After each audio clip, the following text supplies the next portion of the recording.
అమ్మాయి ఎవరో వచ్చారు మీ అత్తగారేనా? హా, హా, వస్తుంది. ఎందుకు రాదు? రాని చెప్తా ఆమె సంగతి. మీరు మాట్లాడుకోండి అమ్మా, నేను వెళ్ళొస్తా.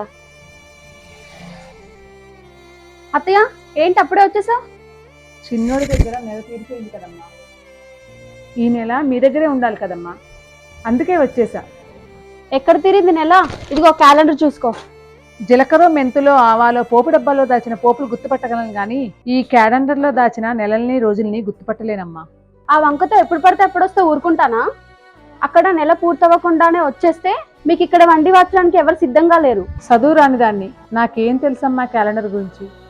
మీకు తెలియకపోతేనేం వాళ్ళేమయ్యారు? వాళ్ళనే చెప్పాలి కదా. వాళ్ళ నోళ్ళు పడిపోయాయా? కాళ్ళు చేతులకు పక్షవాతం వచ్చిందా? అంతంత పెద్ద మాటలు ఎందుకులేమ్మా, మర్చిపోయి ఉంటారు. వాళ్ళు మర్చిపోవటం కాదు, నువ్వే వచ్చేసుంటావు. అక్కడ చిన్న కోడలు పచ్చడో కారమో పెడుతుంది, ఇంటి పని అంతా చేయిస్తుంది, వాళ్ళ పిల్లలకు చాకరీ కూడా చేయిస్తుంది.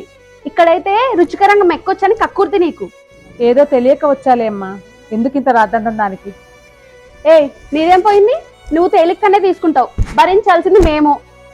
ఉప్పుకెంత, పప్పుకెంత, పాలకెంత, సబ్బుకెంత, నీళ్ళకెంత ఆలోచించావా? చిన్న కొడుకు ఇంటికి వెళ్ళిన దగ్గర నుంచి రోజు లెక్క పెట్టుకుంటూనే ఉన్నానమ్మా.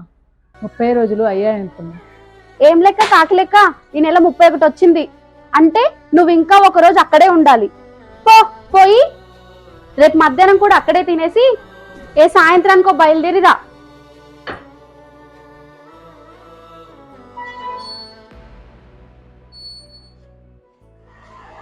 రోజులు లెక్క పెడుతుందంట. రోజులు ఈ రోజులు కాదు, నీ రోజులు లెక్క పెట్టుకో. పీడ విరగడవుతుంది.